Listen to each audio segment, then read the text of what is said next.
takes about 2,700 liters of water to produce a single cotton shirt, enough for one person to drink for 2.5 years. Now, take a look in your closet. The average American owns around 148 pieces of clothing, and nearly half go unworn each year. Plus, with the rise of fast fashion, Americans buy about 53 new clothing items annually, as brands flood stores with cheap, trend-driven styles every week. Granted, we receive the thrill of constant novelty without breaking the bank. However, it comes with an ecological price. For the clothing we discard, roughly 85% of it ends up in landfills, while the fashion industry generates more than 100 million tons of waste from unsold clothing alone. Landfills are packed tightly to eliminate oxygen, forcing natural fibers like cotton, linen, and wool to rot anaerobically and produce methane. Synthetic fabrics, on the other hand, are non-biodegradable, meaning polyester and nylon clothing can take decades to break down and end up as microplastic runoff in water. In total, fashion accounts for 20% of global industrial wastewater and 10% of global carbon emissions. For the clothing we keep, it continues driving a significant portion of our carbon footprints. Washing and tumble drying use large amounts of electricity and water, with the average American household producing around 1,600 pounds of carbon dioxide just from laundry. Clothes washers use fresh water, with the amount varying from 8.5 gallons to 20.5 gallons per load, and some models from 2011 or before use up to 40 gallons per load. In the US, laundry accounts for roughly 8% of greenhouse gas emissions and 22% of wastewater generated. This cycle of overconsumption and neglect results in a staggering environmental cost. However, little changes to the way we view our wardrobe can break it.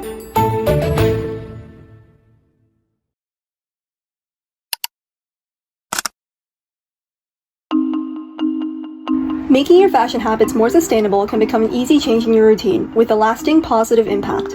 This can be achieved through two methods. Number 1. Reject fast fashion. Buying used items through in-person or online thrift stores rather than purchasing new pieces can reduce demands for new production. Make sure to look for sustainable materials like organic cotton, linen, or hemp. These sources use a lot fewer resources than other fabrics. For example, growing organic cotton uses 85% less water and 100% less pesticides, keeping the surrounding soil healthy and reusable to continue growing other crops. For unwanted clothing, sell them on platforms like Depop or donate them to local shelters like Goodwill instead of throwing them away. You can also upcycle the fabric in your clothing into quilts and blankets. And if clothing items are too far gone, I like to use them as cleaning rags. Avoid polyester, nylon, and other synthetics derived from fossil fuels, as they shed microplastics in the wash. Every wash releases millions of microplastic fibers into rivers and oceans, with approximately 500,000 tons of microfibers entering the ocean annually. That's equivalent to 50 billion plastic bottles, and they account for 35% of microplastic pollution in oceans. Moreover, they become health hazards for marine life, and consequently for the people who consume seafood. You are what you eat, right? Each solution comes with its pros and cons. The pros of thrifting and donating. It reduces demand for new production while promoting non-resource intensive materials. Donating prevents many unwanted textiles from ending up in a landfill and contributing to greenhouse gas emission.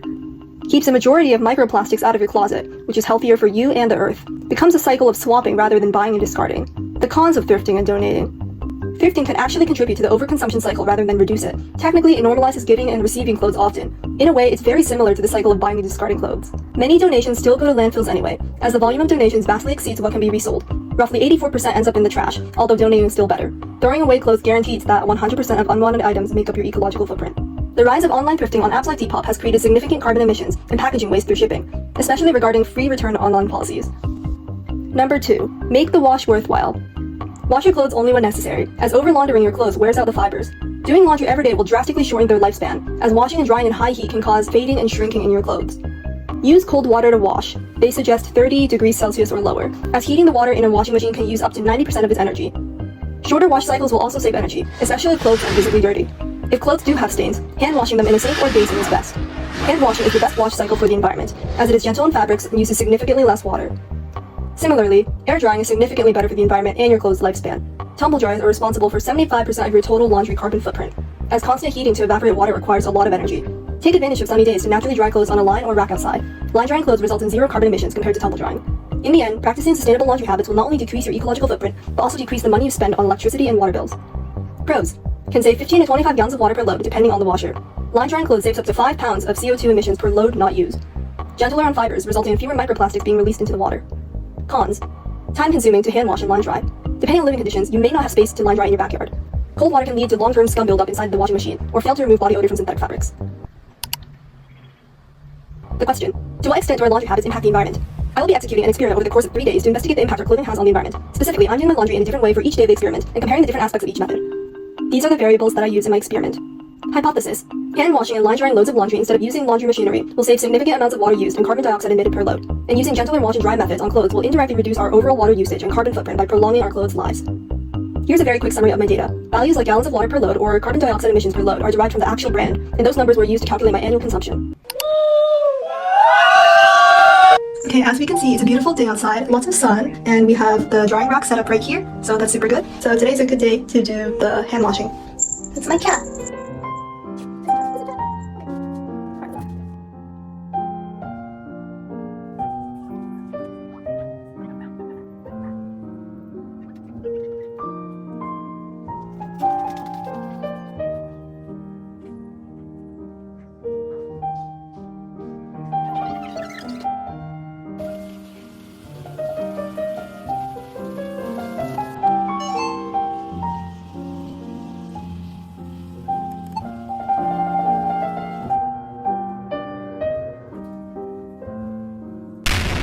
What was the impact of your change? Was your hypothesis supported? Cite data changes. Changing my laundry habits significantly reduced the waste I created, and my experimental results support my hypothesis. With small changes to my washing machine, like lowering the water temperature and cutting auto soak, I saved 0.17 gallons of water per clothing piece washed, and 3 gallons of water in total. By hand washing clothes, I saved 0.44 gallons per clothing piece and 13 gallons of water in total. Then, instead of using my drying machine, I prevented 2.7 pounds of carbon dioxide from entering the atmosphere by line drying my clothes in the sun.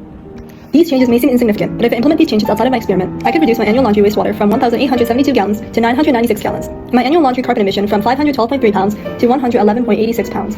In the end, my clothes are just as clean with half the usual water and 1/5 the usual carbon emission. Will you keep up with your change? Why or why not? I will keep up with this change because it is easily implemented into my routine. It's not guaranteed I'll actually reduce my ecological footprint to that extent. The 75 sunny days a year is only a scientific estimate, and I may not have many clothes to hand wash on a weekly basis. What's more important is the time spent.